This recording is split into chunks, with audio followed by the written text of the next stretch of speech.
여러분, 예전에는요, 길 가다가 음악을 들으려면 발걸음을 멈춰야 했던 그런 시절이 있었어요. 믿어지시나요? 그런데 그냥 걸어 다니면서 음악 좀 듣고 싶다는 이 단순한 생각 하나가 어떻게 문화 전체를 뒤흔들고 소니 워크맨이라는 전설을 만들었는지 오늘 바로 그 혁명의 시작점으로 한번 같이 가보시죠. 주머니 속 오케스트라. 와, 정말 멋진 말이죠? 이게 한때는 진짜 상상 속에서나 가능했던 개념인데 지금 우리한테 너무나 당연한 일상이 됐잖아요. 하지만 이 모든 것의 시작에는 바로 세상을 바꾼 이 작은 기계가 있었습니다. 혹시 이런 기억 갖고 계신 분 없으세요? 아마 많은 분들이 고개를 끄덕이실 거예요. 이 글에 나오는 회상처럼요. 워크맨이 막 나오기 시작했을 때 걸어 다니면서 나만의 음악을 듣는다는 건 정말 부러움 그 자체였죠. 어머니께 졸라서 외삼촌이 안 쓰시는 걸 겨우 받아왔다는 이 기억. 바로 이게 워크맨이 가져온 변화가 얼마나 컸는지 보여주는 생생한 증거 아니겠어요? 자, 그래서 이번 이야기에서는 워크맨의 탄생 서사를 한번 쭉 따라가 볼 겁니다. 하나의 작은 불꽃이 어떻게 불가능한 도전과 깊은 심연을 거쳐서 거대한 전쟁을 이겨내고 결국 무모한 혁신으로 세상을 바꾸게 되는지 그 모든 과정을 하나하나 짚어보겠습니다. 좋습니다. 그럼 본격적으로 한번 파고 들어볼까요? 워크맨의 시작은요, 무슨 거창한 회의실 같은 데가 아니었어요. 바로 소니의 명예회장이었던 이부카 마사루의 아주 개인적인 사소한 욕구에서부터 시작됐습니다. 놀랍게도 말이죠. 이 혁명의 씨앗이 된 건 프레스맨이라는 전혀 다른 용도로 쓰이던 제품이었어요. 원래는 기자들을 위한 소형 녹음기였거든요. 그런데 이부카 회장이 이 작은 기계를 보고 하면서 번뜩이는 아이디어를 떠올린 거죠. 이게 당시 상황을 진짜 기가 막히게 보여주는 건데요. 이부카 회장이 출장 갈 때 음악 들으려고 들고 다녔던 게 무려 1.7kg짜리 고성능 녹음기였어요. 거의 뭐 벽돌 하나 들고 다니는 수준이었죠. 근데 딱 보니까 프레스맨은 엄청 작고 가볍거든요. 그래서 이런 요구를 한 겁니다. 이 작은 프레스맨에서 녹음 기능은 빼고 대신 스테레오로 음악만 들을 수 있게 해줘. 정말 간단하면서도 세상을 바꿀 아이디어였죠. 자, 아이디어는 정말 단순했죠. 하지만 이걸 현실로 만드는 건 전혀 다른 문제였습니다. 이 간단한 요청은 곧바로 엔지니어링 팀에게 떨어졌는데요. 그들에게 주어진 시간은 정말 충격적이게도 거의 불가능에 가까운 딱 3개월이었습니다. 당시 개발진이 이건 불가능합니다 라고 하니까 회장이 했던 말이 바로 이겁니다. 이 요청은요, 사실상 거부할 수 없는 명령이자 일종의 협박이었던 거죠. 조용히 이야기하겠다는 말에서 그 압박감이 느껴지시죠? 어떻게든 해내라는 거였습니다. 이 개발 과정을 시간순으로 보면요, 그 속도가 얼마나 말도 안 되게 빨랐는지 실감이 나실 거예요. 4월에 명령이 떨어져서 7월 1일에 시장에 제품이 나왔어요. 딱 3개월 만에 이 모든 게 끝난 겁니다.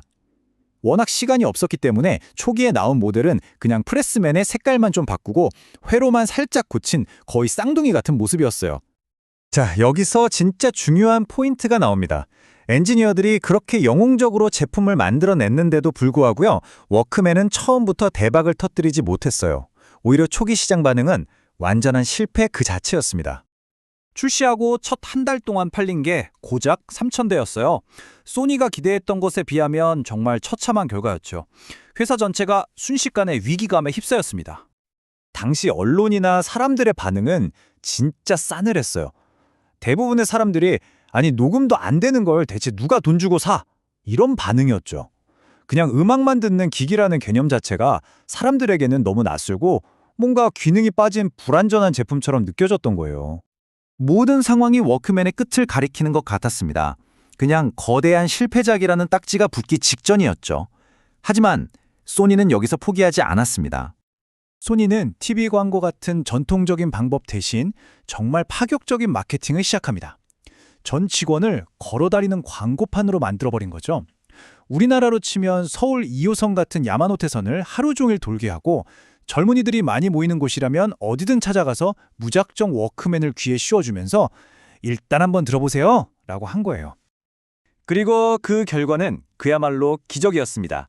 8월 한 달 만에 준비했던 초기 물량 3만 대가 전부 다 팔려나갔어요.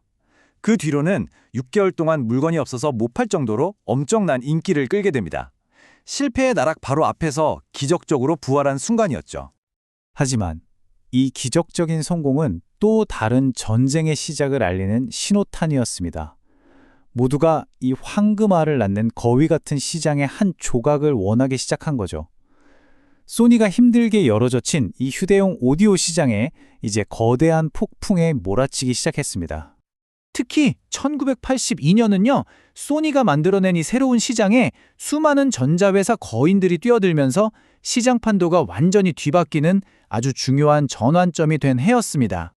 이 표를 보시면 당시 경쟁이 얼마나 치열했는지 한눈에 들어오죠. 도시바는 카세트 크기만한 FM 라디오 튜너팩을 내놓고 내셔널은 더 작은 디자인을 무기로 삼았어요. 그런데 이 수많은 도전자들 중에서 소니에게 가장 무섭고 위협적인 라이벌은 바로 아이와였습니다. 아이와가 왜 그렇게 위협적이었냐면요. 소니가 일부러 뺐던 녹음 기능을 떡하니 넣어서 워크맨의 가장 큰 약점을 정면으로 파고들었기 때문이에요. 거기다가 당시 최고급 사양이었던 메탈 테이프까지 지원해서 음질에 민감한 사람들을 공략하고 가격은 또 공격적으로 낮춰서 젊은 층을 사로잡았죠. 특히 미국 시장에서 소니의 아성을 무너뜨리기 시작하면서 정말 무서운 존재가 됐습니다.